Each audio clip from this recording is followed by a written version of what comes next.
Matt Perry from FEBC joins me now.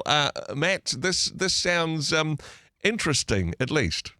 Kia ora, Andrew. Good to be with you again. Yes, indeed, and I'm very grateful to be speaking to you too from the comfort and security of New Zealand. Yep. And so at the outset, let's say, please pray for our co-workers, all of ours, Yep.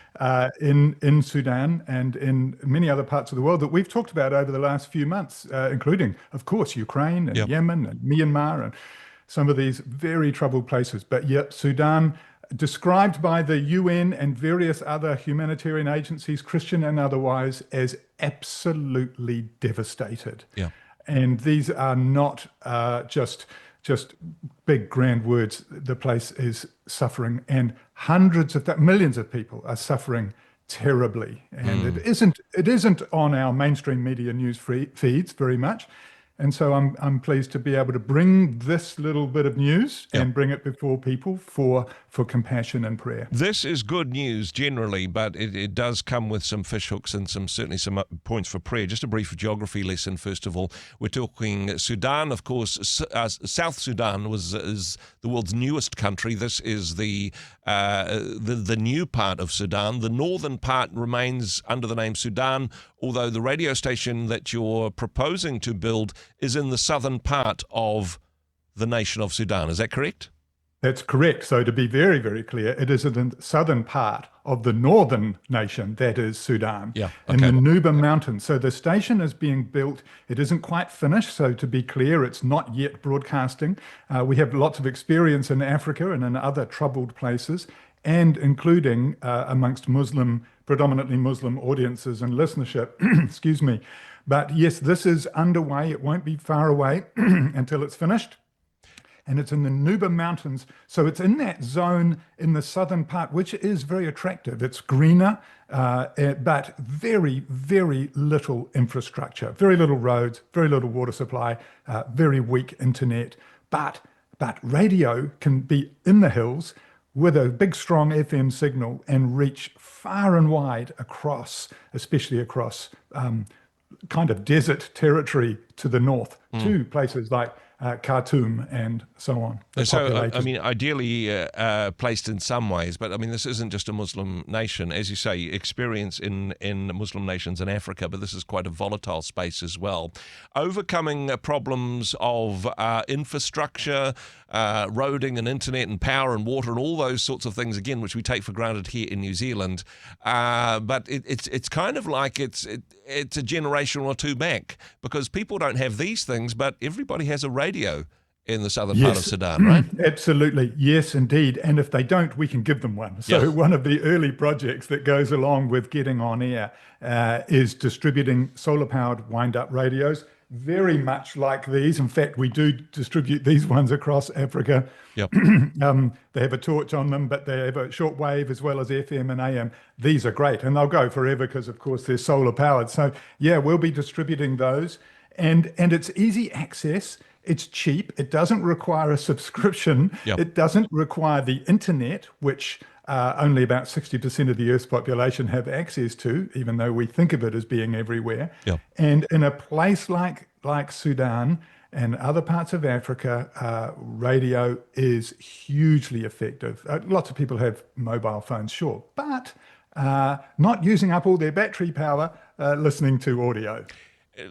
I mean, this is a wonderful opportunity, but let's look at some of the fishhooks, some of the struggles here, because honestly, as I say, this is a volatile area, predominantly Muslim. There's this huge pushback against Christians in the community. For you guys to say, hey, we're setting up a Christian radio to broadcast a Christian message to a Muslim country, that's not going to go down with, pretty much a large section of the Sudanese population. Is it dangerous, the work that you're doing, even setting this up?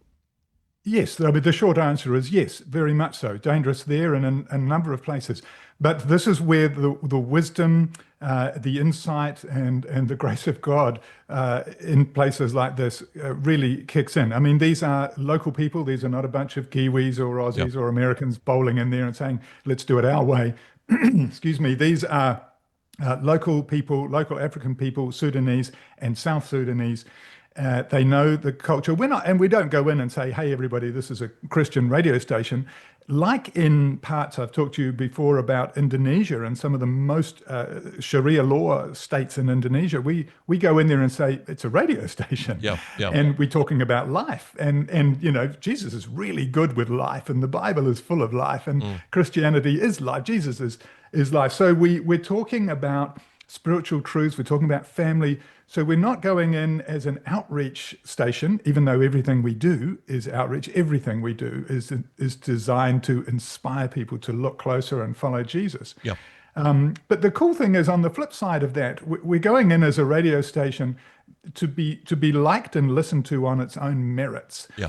And so when we are talking about, you can talk about mercy, and you can talk about forgiveness, and you can talk about, like the trouble. The Psalms are full of trouble, aren't they? And lament.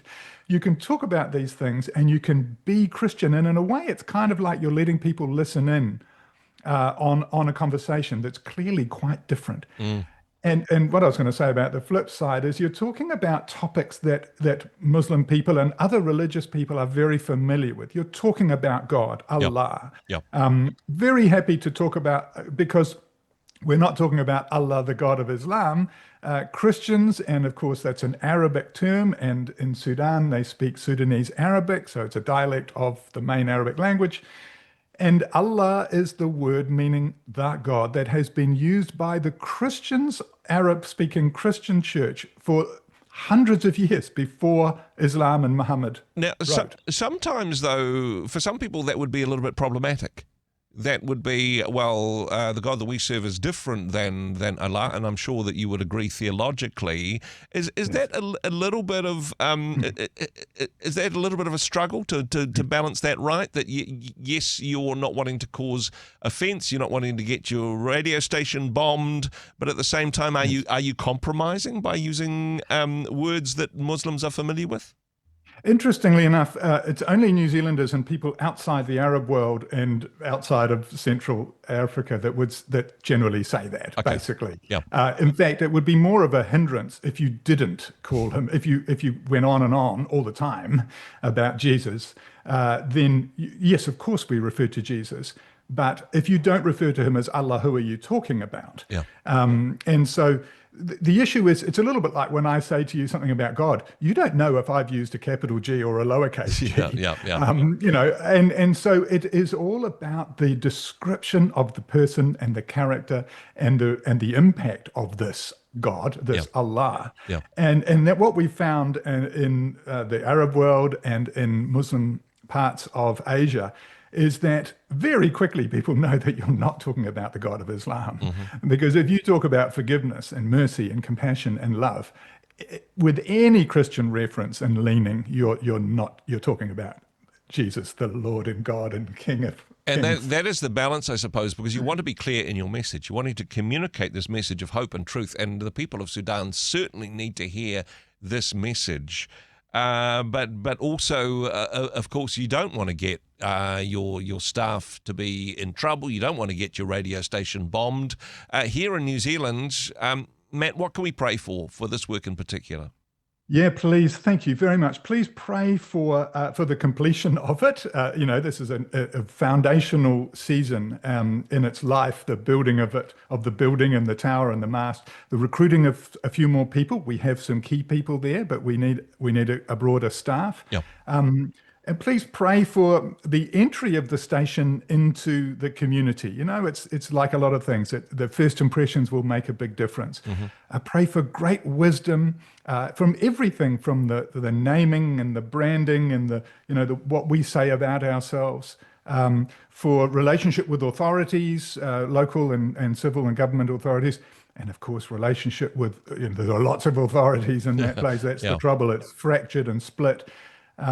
Pray for, obviously, divine protection, and pray for clarity, that very quickly the signal goes out and brings a distinct and refreshing and attractive story of a God who is unlike any other God. Well, hey, thank you so much for the work that you do. And I know that much fruit will come from this bold move of setting up an FM station in the southern part of Sudan, which will, of course, broadcast north to Sudan and, of course, across the border into South Sudan as well. A bold step indeed. If people wanted to find out more and contribute in prayer and in other ways, FEBC.NZ, the place to go. Matt, thank you for taking the time to chat with us today. Great pleasure. Thank you. Hey, thanks very much for joining us in the Rhema studio. Thanks very much for watching the interview. It's kind of nice to have an audience, actually. And if you did like what you watched, then do give us a like, do give us the thumbs up. And if you'd like to see more interviews like that one, or perhaps even better, subscribe and those interviews will come straight to you. Don't forget to turn on your notifications, and we'll see you in the next one. Cheers.